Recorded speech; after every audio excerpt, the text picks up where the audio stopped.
Not a trick question, so don't overthink it. But why would it be so important to establish clearly that the Bible can be trusted and is reliable? What's at stake if it's not? Eternal life. Yeah?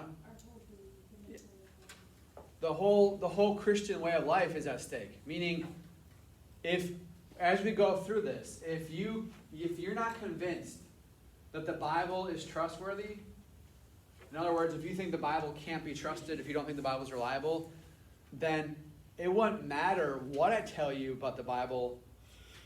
It's not trustworthy in the first place. Right?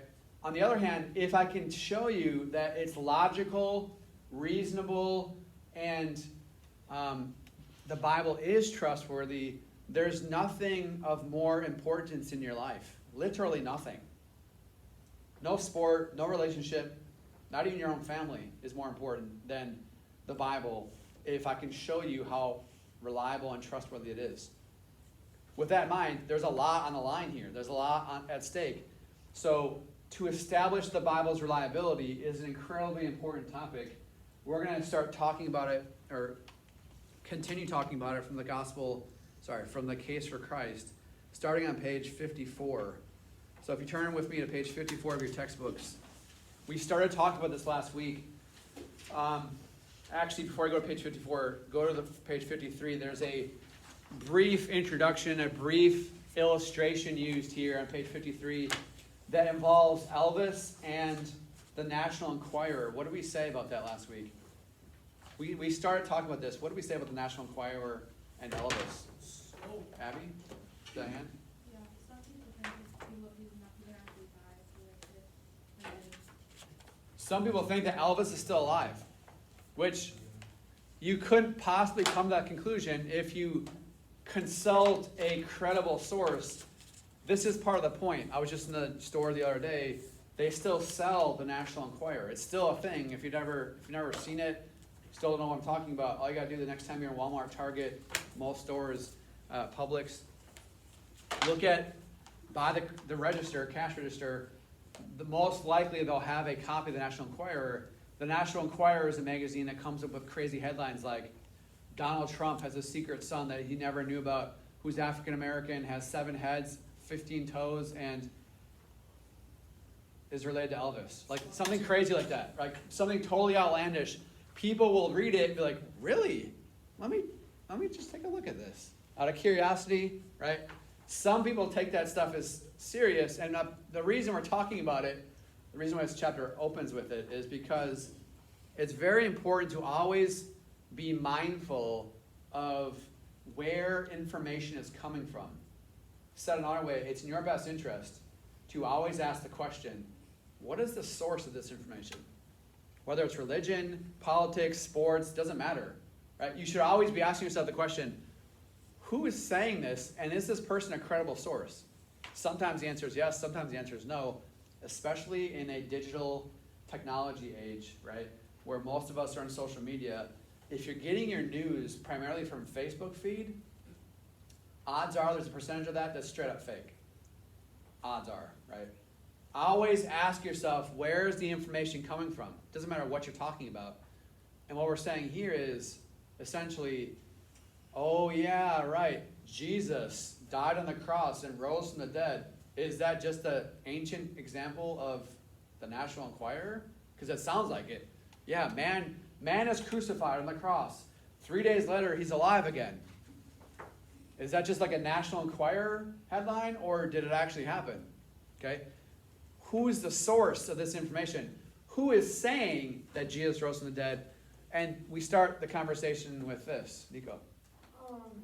I was at a grocery store paying for groceries, and I saw one of those magazines, and for a while I actually thought that Obama had a terminal illness.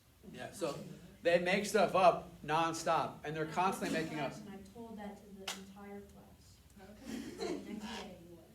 Did you really? Yeah, my teacher was like, what are you talking about? Did they say, where'd you get that information? No. Okay. So this is, we can laugh at this, but this is an example. You always have to wonder and ask yourself, where is this information coming from? if it's coming from a source like the National Enquirer, you can laugh at it, you can joke around about it, but to take it seriously is a mistake. Any serious person knows, for example, that Elvis actually did die on August 16th, 1977. Any credible source, any real, actual, legit source says that Elvis actually did die. This idea that he's still alive is carried on by fake news or by National Enquirer type magazines that just make stuff up. Okay?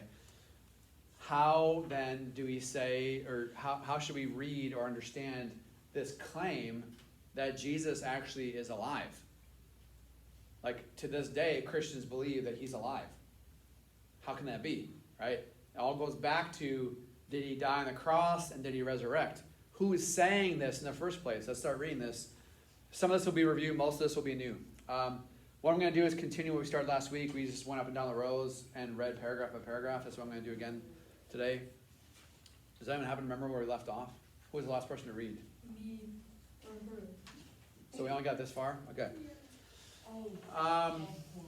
For the sake of review, we'll start over in the section here under how many eyeballs. That's not a weird Halloween reference. It's a slang term for eyewitnesses. So we got to Abby. Next would be Braden. Can you read the paragraph under how many eyeballs? I began my investigation by asking the first question any good journalist asks. How many eyeballs are there? The term eyeball is a slang for eyewitness. After years of reporting on courtroom trials, I know how convincing witnesses' testimony can be in establishing whether an event happened the way people claim it did. But believe me, I've seen plenty of defendants sent to prison by eyewitnesses. Thank you. You have to know here the very last line is super important. Okay, the very last line he says there is, remember, Lee Strobel is an investigative reporter. He spends time gathering evidence. He spent a lot of time in the courtroom. So he's saying eyewitness testimony has a lot of validity or weight to it. He's saying, I've seen a number of people convicted for a crime based on eyewitness testimony alone. In other words, what people report, what they see, holds weight. People take it seriously. In a courtroom setting, in your own mind, right? If you have a number of people who are saying that something in particular happened, that adds credibility and legitimacy to the claim. If it's just one person saying something random, that person could be insane. That person could have a motive for making it up.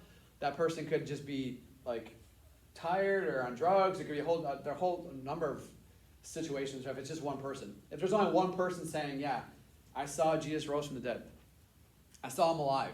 If it's just one person, odds are you and I aren't here right now, meaning Christianity would never have spread. It would never take root in the first place. It never would have became anything if it's just one person, right? But we're going to see there's a lot of people saying that Jesus rose from the dead. In the courtroom setting, that holds a lot of weight. The more eyewitnesses you have saying roughly the same thing, right, the more credible or legit the story becomes. So how many people do we have here? That's the next paragraph. Trey in the back, top of page 55. So I wanted to know how many witnesses met this person named Jesus, how many heard his teachings, how many watched him perform miracles, how many actually saw him after he supposedly returned from the dead. Are these accounts backed up by credible witnesses? Are they tabloid wielders invented by some reader of the first century equivalent of Kalamazoo? Kalamazoo, Michigan. It's a reference. It's okay. It's rain, bro. We live in Florida. You see it every day. That's crazy. Oh my gosh, crazy rain, guys. Can you see? That's all right. Next. It's blue outside. To summarize this paragraph, essentially what I just said, right? Who is saying in the ancient world that Jesus rose from the dead? Who is it that's saying it? How many people are saying it? Is it an example? Is it an ancient world example of the National Enquirer, right? Simply making up headlines and convincing people that, oh yeah, this Jesus is still alive, right? Is that an ancient example of the National Enquirer? Or did it really happen? Who's saying it? What's the source? Let's jump into this more. Let's go with Hayden in the back. Long one here, long one. It's a long paragraph. It's okay, bro. Page 55, second paragraph down. Hayden. It turned out there wasn't a single eyewitness. There were many. The historian Mark recorded Peter's first-hand account in what is now called the Gospel of Mark. Luke, a physician and a sort of first-century investigative reporter, wrote a biography of Jesus based on eyewitness testimony too. But we don't have to settle for what he said that she said. The New Testament testimony doesn't just give second-hand reports about this eyewitness testimony. It contains actual writings by several of the eyewitnesses themselves. For instance, Peter himself wrote 2 letters that are included in what is now the New Testament. Matthew, John, and James were all eyewitnesses who wrote biographies or letters about Jesus. Thank you very much. The point here is that what you have with the stories of Jesus, okay, it's not like Matthew, Mark, John, Peter, Paul. They're essentially saying, we didn't just hear the story from our second cousin's best friend's uncle's friend, right? We're all on Facebook, right? There's sometimes your Facebook friends, you have your family members, you have your friends, you have distant relatives sometimes, and the distant relatives maybe you rarely ever see or talk to.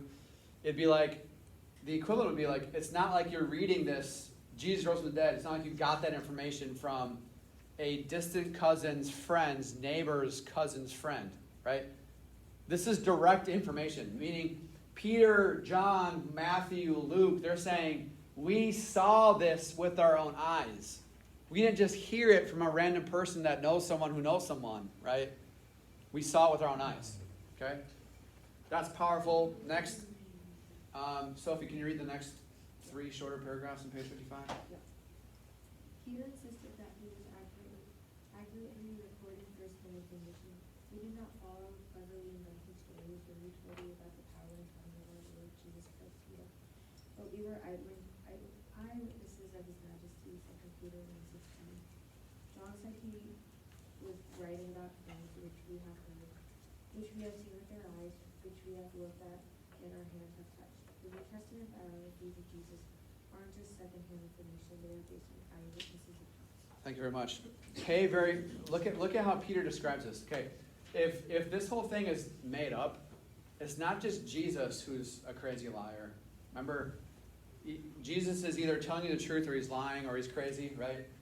If Jesus actually isn't saying the truth, it's not just Jesus. It's also Peter, John, Matthew, Luke, meaning, look at the language that Peter uses here in one of the top paragraph there, or the 3rd paragraph down.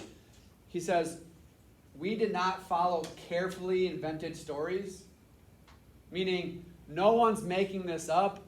No one's working together to form this story, right? The phrase there, cleverly invented stories, implies pre-planned, thought out, probably conspiracy-like theories, right? This isn't a conspiracy theory, he's saying. We didn't make it up. We didn't ask a bunch of people to buy into this random idea. He's saying we saw it with our own eyes. This is eyewitness testimony, okay? Not a story from a story from a story from a story. I witnessed it, is what he's saying. And then John, next paragraph says, he essentially describes the 3 feelings, or the three of the senses. He says, everything I wrote to you about Jesus, he said, I heard it with my ears, I saw it with my eyes, and I was able to physically touch Jesus in resurrected form, right? Meaning, there was multiple filters here. I saw it with my senses, I heard it with my senses, I was able to physically touch it with my senses. This is not made up, okay? This is not a story we concocted. This is not a story that we're trying to convince you of that isn't real. This is exactly what happened, okay? Now, the question is it possible that everyone involved here is just kind of in on a conspiracy type? Is everyone just making this thing up? Like, Jesus is making this up, Paul and Matthew and John and Peter are all kind of buying into this fake story?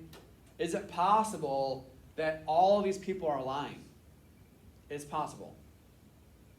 But remember, what motivation would they have to say that Jesus is alive? We've already talked about this in another context. the same exact reasons that Jesus himself, it doesn't make sense to believe that Jesus is a liar, right? It's the same exact thing can be said for Peter, John, Matthew, Mark. What motivation would they have to say that Jesus is risen from the dead if it's not true? So if you're tracking with me, what I'm saying is I'm asking the question. I'm acknowledging in your mind. You might be thinking, well, it could still be just made up story. They could all be in on it, right? All of them are saying this, but it didn't actually happen.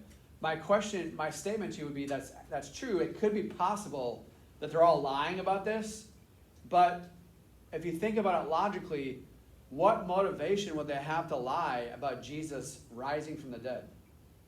What motivation would they have? Are they getting rich off that message? It's the same exact conversation we had about Jesus, right? There's no ulterior motive, right? Literally, there's none. In fact, there'd be motive to say that it's not true. If anything, they'd be getting rich, famous, and getting relationships, dating relationships, by saying it's not true. By saying that Jesus actually isn't alive, that he actually faked it somehow. They would be more popular, get more power, get more money if they said it actually didn't happen. But the point is, there's zero motivation for any of these guys to lie about Jesus being resurrected. There's nothing in it for them. Because what's coming their way is, if you're not aware of this, they're chased down. The Roman authorities chased them down. We'll see this in the Gospel of John. Matthew, Mark, Luke, and John. To say that you believe that Jesus is risen from the dead puts a big target on your back, and they will arrest you, torture you, and or kill you. So why would you make it up? You wouldn't. That's the point. The logical stance is to say that they were saying it's true. They were saying that Jesus rose from the dead because it's actually true. It's the one logical, reasonable outcome. They're teaching it, they're saying it because that's actually what happened. Aiden? What if they were all just like crazy in their head? Could that? Yeah, so we kind of already talked about Jesus. Peter, Matthew, Mark, Luke, John, are they all just kind of crazy in the head? What if they're all hallucinating? Right? For example, what if they're all like mentally unstable? You could run the same filter that we ran through with Jesus. Are Peter, Luke, are all of them showing signs, or any of them showing signs of mental instability? If so, which ones? We don't have time to do this. That's a legit question, though. Why couldn't they all be crazy? There's a couple of different responses to that. One of them is, even if I give you, if I said, okay, let's just pretend that Matthew, Luke, Peter, and John are all crazy. You do realize that there's a lot more people than just those four saying that Jesus rose from the dead. Okay. Abby, you had a comment?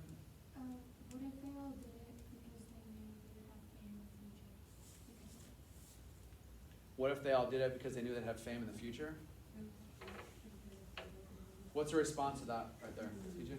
Wouldn't it be like, well, for the crazy one, if you're crazy, wouldn't it be like illogical for all four different people that didn't know each other before God to have the same like perspective on something?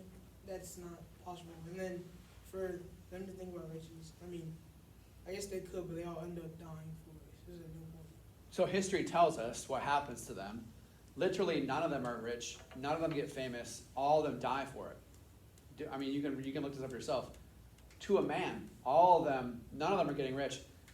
There's no hint or sign from their perspective that they'd be getting rich, famous, powerful, getting a bunch of women because they're spreading this message around. Like, there'd be no hint of that in their society. So could they still think it? I mean, yeah, they could still think it, but all they'd have to do is look around their society. If you know anything about the historical context, the Romans are aggressive in trying to capture, arrest, torture, and kill anyone who's got this Jesus message. So if you're in that world, if you can try and put yourself in their shoes, where are you getting the idea that you can get famous off this if they want to kill you? Could they possibly believe that? I mean, it's possible. but it doesn't hold a lot of weight. Hayden, you had your hand up again? If any, by all means, I do want to address any questions you guys have, so thank you for raising your hands. What I'm going to say is, obviously this is not a case closed, like tight, like I'm proving this beyond a shadow of a doubt. What I'm saying to you here is the evidence points to the idea that what they're saying is actually true. Can I prove it beyond a shadow of a doubt? I can't. I'm being honest with you. But I'm also saying, what are your possibilities? What are your choices? Right? Your choices are, if they're telling you the truth or they're lying, why would they lie about this in the first place? There's no motivation on top of that. What we're going to see is it's not just 4 people or 5 people or 10 people saying that Jesus rose from the dead. You're going to see pretty quickly it's a lot more than that. So then you have a problem. What are you going to say? Everyone who's saying that they saw Jesus rose from the dead is lying or crazy? Is it possible? It's possible. Is it likely? Not likely. Okay, let's keep reading. You'll hear what I'm saying here in a second. Bottom of page 55. Who's next? Yes, next. Bottom of page 55. Top of page, or middle of page 56.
Thank you very much.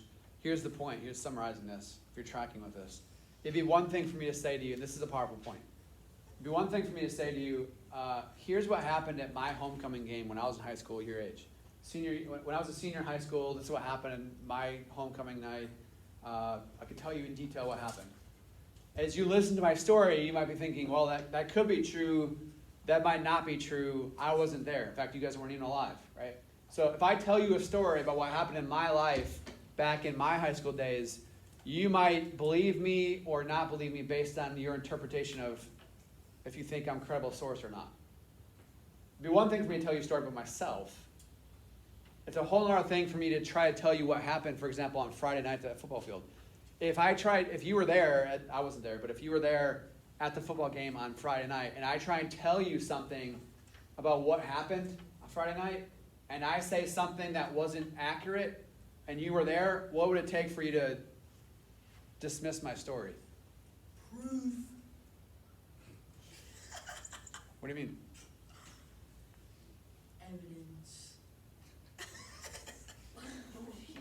In what form?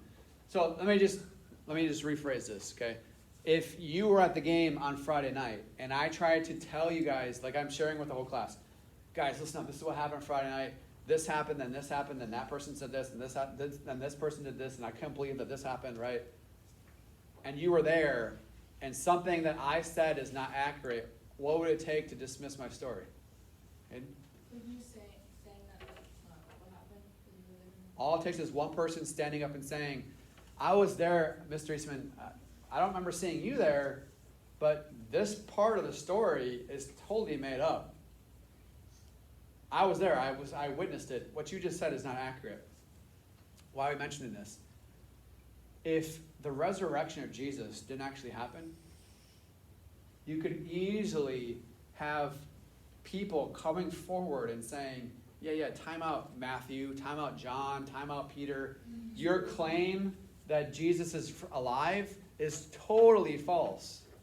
And yet, what we have is silence. There's not a single source of information saying, yeah, right, your story is not accurate. There's no one coming forward and saying, wait, Peter, time out. your description of what happened with Jesus on the cross, Jesus in resurrected form, didn't actually happen. If you're following this is a powerful point. Eyewitnesses who also saw Jesus in resurrected form. No one's coming forward and saying, wait, that's not accurate. Now, there are people who are saying, yeah, right, Jesus rose from the dead, I don't believe it. They weren't eyewitnesses. So, of course, they're not going to believe this. Some people aren't going to believe the story. What we're saying is, about the eyewitnesses themselves, no one's correcting anyone else. Could they all be in a grand conspiracy? They could. But again, if it's all a grand conspiracy, what is the point of the conspiracy? To gain following? The government is chasing them down. Like, again, look into it yourself. Do a historical study on it. The Romans, and it's in the Bible as well, the Romans are after them. Okay? If what they want are people to follow them, believing this fake Jesus, this fake resurrection, all it would take is someone coming forward and saying, wait a second, this is all based on a lie. Right? All these claims you're making, I was there, no one, I don't know what you're talking about. And yet, literally no one's saying this. Okay, let's keep going on this topic. So, the bottom of page 56, who is next? Gianna, can you read that? Bottom of page 56, the eyewitnesses. The eyewitnesses who wrote about Jesus were preaching to people who lived at the same time and in the same area that Jesus did. This is important because if the disciples were exaggerating or rewriting history, their audiences would have known and called them out on it, in the same way that you would catch me in a lie about your homecoming game. Again, hopefully you're catching this idea. The idea is that if Matthew, Mark, Luke, John, Peter, Paul, if any of them are lying about this, okay, all it would take is someone else who was there coming forward and saying, wait a second, that's not what happened. And yet you don't have that at all, not one time. Let's keep going on this topic. Tristan, top of page 57, shortly after. Shortly after Jesus was killed, Peter spoke to a crowd in the same city where the crucifixion had taken place. Many of the people listening had probably seen Jesus put to death. Peter started out by saying, "Men of Israel, listen to this. Jesus of Nazareth was a man accredited by God to you by miracles, wonders, and signs, which God did among you through him, as yourselves know." That last part is, thank you, the last part is italicized to emphasize it. As you yourselves know, if you don't know anything about this portion of Scripture, let me just briefly summarize it for you. Acts chapter 2 is the story of Peter standing up in front of thousands of people.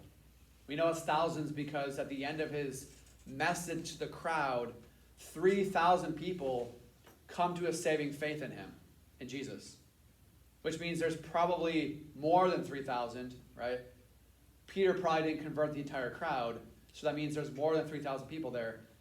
Why am I saying this? I'm saying this because look at Peter's language as he's talking to this crowd.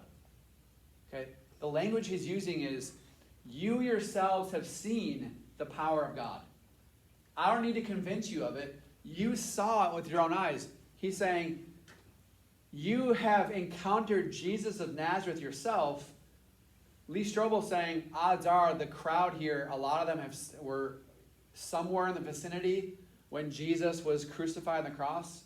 I don't know if you know this, but crucifixion usually happened in public places. Why do you think that is? So that people can see. Why would the Romans want other people to see a crucifixion? So make sure they're dead. Hayden? So they have witnesses of it? Why? That's correct, but why? What would be the point? Think about it from the Romans' perspective. Why would the Romans crucify someone and do it in public so everyone sees it? Abby? So people won't commit that crime? Bingo. The Romans are saying essentially, if you do what Jesus did, or if you do what this other criminal did, this is what's going to happen to you. It's to instill fear in the hearts of man. Right? So, if you didn't know that, Jesus is crucified in public place, which means a lot of people came across him as he's dying on the cross. Peter is addressing a huge crowd. What the point is as he's talking about Jesus, he doesn't have to prove anything to them. He's saying, you guys in the crowd have already seen Jesus. You've seen him do miracles. You've seen him die on a cross. The next paragraph says, God raised this Jesus to life, and he says, we are all witnesses of the fact. Meaning, the point here is, if as Peter is talking to this crowd, if he's saying something that isn't true, all they would have to do is say, wait, Peter, hold up. This story is not accurate. Your version of the story is not what I saw, right? And in fact, what ends up happening is, let's read it next. Next paragraph, starting the audience's reaction. How does this huge audience react to Peter's message? Where are we, Abby? The audience's reaction. The audience's reaction was very interesting. They didn't say, "We don't know what you're talking about," or "That's not the way it really happened." Instead, they panicked and wanted to know what they should do. On the day, about 3,000 people asked for forgiveness, and many others followed, apparently because they knew that Peter was telling the truth. Okay. The point there is, if you're 3,000 people is a lot of people. It's actually more than 3,000 again. Trying to quantify it for you. How many people are at a typical football game here, on average? 100? Before COVID, let's say that. Before COVID happened, how many people would be at a given football game? Does anyone know? Like 150, 200. 200? Yeah. Okay. So 3,000 obviously is a lot bigger than that. It's a large crowd, and what we're saying is, no one's coming forward and correcting Peter. Does that prove that Christianity is true 100%? I can't say that. What I'm also saying, though, is it also gives weight to his message. In other words, you're not going to have, if you're not, this story, 3,000 people come to salvation that day. 3,000 people come to salvation that day. People aren't going to be coming to salvation and asking, what should we do to follow God if Peter's lying? If they know he's lying, if they know he's telling a fib, if they know he's exaggerating, you would not have 3,000 people coming to faith that day. Because they'd be like, yeah, right, whatever, Peter, you're obviously crazy, you're obviously full of it, maybe you're drunk, I don't know what the situation is, but whatever the situation is, you're not telling the truth. If that was the situation, if that was true, if he really was making it up, you would not have anyone coming to salvation. But instead you have 3,000 people coming to salvation, okay? Let's keep going. Bottom of page 57 under 2030 hindsight. Sierra, can you read that? As I was becoming more confident in the New Testament's eyewitnesses' accounts, one issue kept coming back to me. The eyewitnesses didn't write down their accounts as the events happened. They were passed along verbally for a period of time. Some estimates suggest that the Gospels were written until 100 or more years after Jesus died. I heard claims that myths about Jesus had grown up between his death and the time the New Testament was written. Myths that this sort of the truth beyond recognition. Okay, we're transitioning to a little bit to a different topic. That is the timing of this. So we've established, and we're going to establish again, eyewitnesses, there's a lot of eyewitnesses to what Jesus claimed. There's people who witnessed him, saw his resurrection, and saw him in a resurrected form with their own eyes, okay? This is a topic that's transitioned to how much time has passed between Jesus' death and the first books in the Bible. Why is this an important topic? We heard it in the gospel. You've heard this in a couple of videos already. Why is it important to establish the amount of time between Jesus' death and the first books written about him? Why would the amount of time matter? Why is this an important topic? Because if it's really long after, then people can make up a story and then get together and come with a plan or something. Okay, so just so you're aware, it's widely considered to be historical fact that Jesus died around the year 30 or 33 AD. So non-Christians, historians who are not Christians, believe that Jesus existed and died around AD 30. Let's just say that, let's take that date. Jesus dies at AD 30, the year 30, okay? What's the problem if the first book of the Bible, the first New Testament book, after Jesus' death, doesn't appear until AD 330? Then it's a lot of time. This is not the case, but what if the case was Jesus dies in AD 30 and the first books of the Bible are written in 330? What's the potential issue there? Can he trust them? Why or why not? Could have like when he could said evidence that could have proven it wrong, or There's no witnesses either. there's no witnesses. There's no witnesses. You could have evidence that's been manipulated, right? If 300 years has passed between Jesus' death and the first stories we see of Jesus, if that was the amount of time, you could easily argue that the story of Jesus was changed accidentally, as it's copied and copied and copied, or it was changed intentionally. So the stories we read in the Gospels can't be trusted because we have no idea what happened in those 300 years. What I'm saying to you is it's not 300 years. It's not even close to 300 years. How much time has passed between Jesus' death and the first stories? Let's read this. Who's next? Nikki, can you read the next paragraph? Top of page 59. But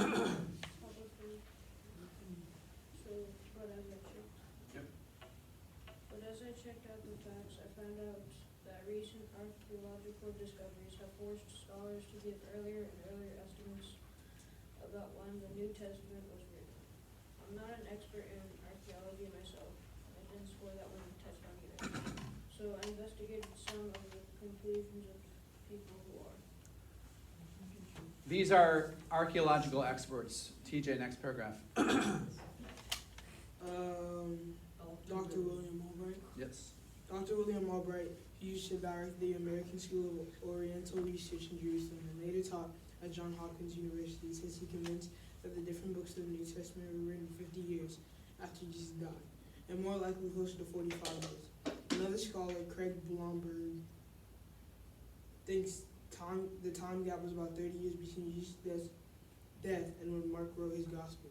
That means the New Testament was available and written for him while plenty of eyewitnesses were still alive to say either yes, that's the way it happened, or I was there and no, that's not what I said.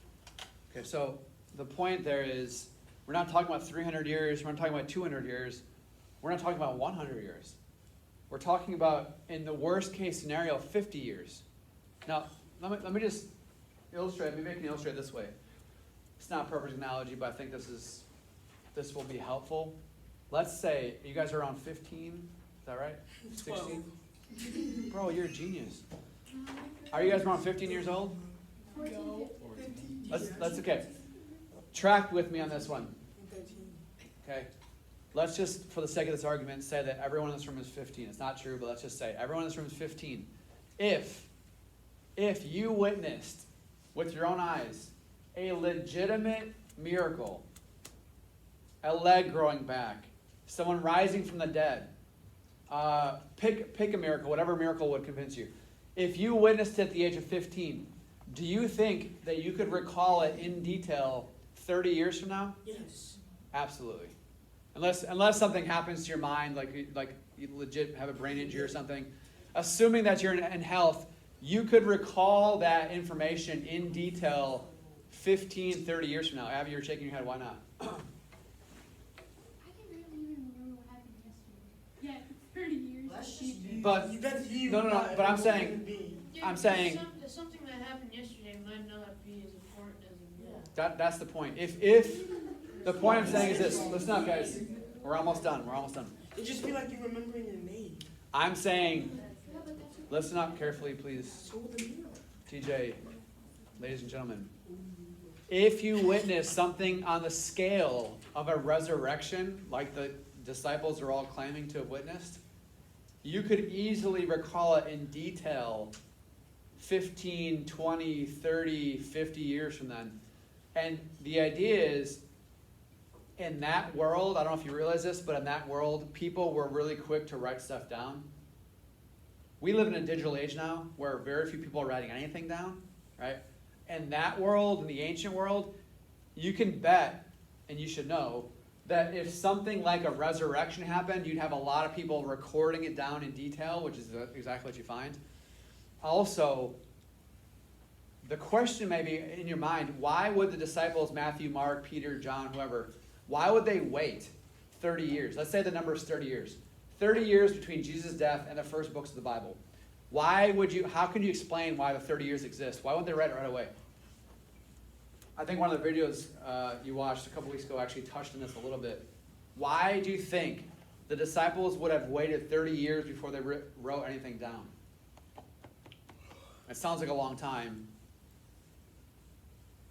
But why would there be a 30-year gap between Jesus' death and the book of Mark, for example?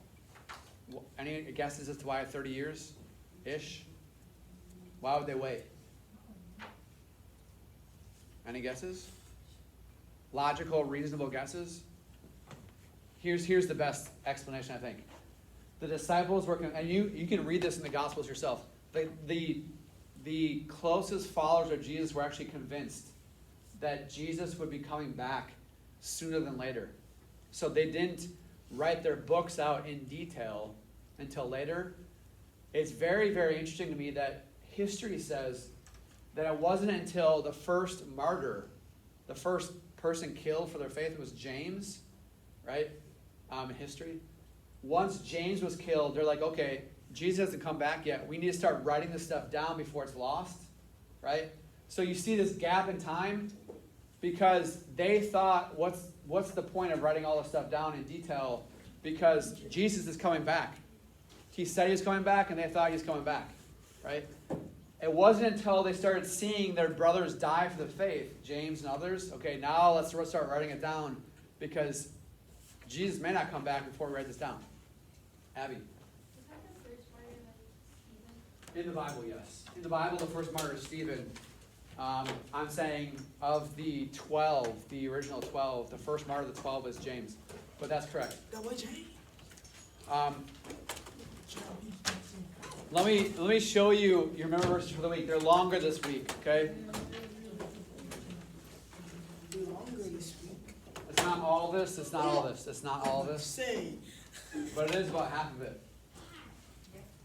And I'm going to tell you'll be the first class I'm telling this. The first two classes I didn't say this to because I didn't really get a chance to. I'm going to actually push the memory verse quiz back a day, so it's going to be Friday this week. Because this is longer and because we didn't really talk about it yet, I'm going to push the quiz back till Friday. So in RenWeb, it's on Thursday. If you look at RenWeb, it's on Thursday. But I'm actually going to put the quiz on Friday because it's a little bit longer. We haven't talked about it yet.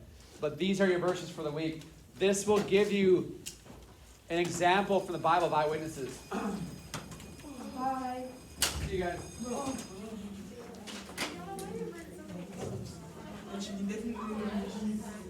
Thank you.